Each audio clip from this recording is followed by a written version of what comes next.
CM Revanth Reddy budget లో తన స్వంత నియోజకవర్గానికి ఎక్కువ నిధులు కేటాయించుకొని ఉమ్మడి మెదక్ జిల్లాకు మాత్రం గుండు సున్నా చూపించారని ఆరోపిస్తూ సిద్దిపేట జిల్లా దుబ్బాకలో బీజేపీ శ్రేణులు రాస్తారోకో చేపట్టారు.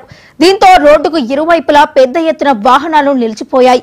పోలీసులు అక్కడికి చేరుకుని బీజేపీ నాయకులను అరెస్టు చేసి పోలీస్ స్టేషన్ కు తరలించారు.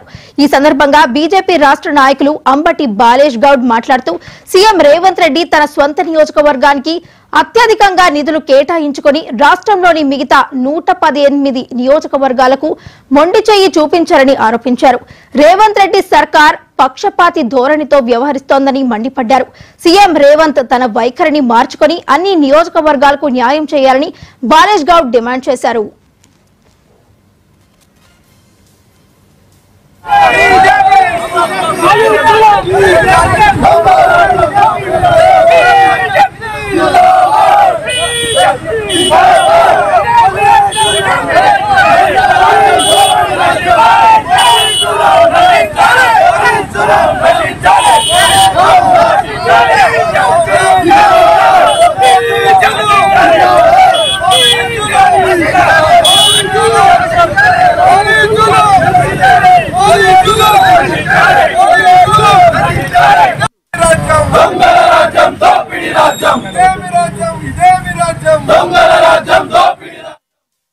కంటే ముందు అనేక రకమైనటువంటి హామీలు ఇచ్చి గద్దెనెక్కినటువంటి కాంగ్రెస్ ప్రభుత్వం ఈ రోజు రైతుల్ని, ప్రజల్ని, మహిళల్ని, యువకుల్ని మోసం చేస్తూ మరి ప్రభుత్వాన్ని పప్పం గడుపుతాం. నిన్న ప్రకటించినటువంటి బడ్జెట్ లో రైతాంగానికి ఆ రోజు హామీ ఇచ్చినటువంటి మరి రైతు భరోసా నిధులు ఇవి.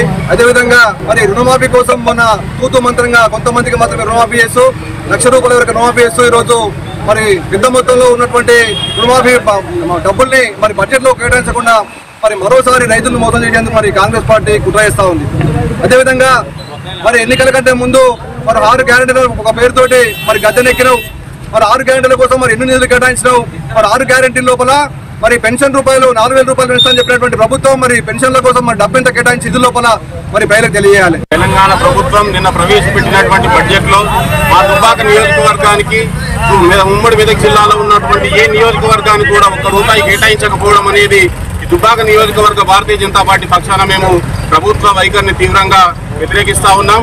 ప్రభుత్వము అన్ని ప్రాంతాలకు సమానంగా చూడాల్సింది పోయి తన నియోజకవర్గానికి ముఖ్యమంత్రి కేవలం ఒక్క నియోజకవర్గానికి 4,300 కోట్లు కేటాయించుకొని మిగతా నియోజకవర్గాలన్నింటినీ అన్ని ప్రాంతాల డబ్బులు దోసుకొని ఒక నియోజకవర్గానికి పెట్టుకొని మిగతా ప్రాంతాలన్నింటినీ ఎడారిగా చేయాలని చెప్పి చూస్తున్నాడు.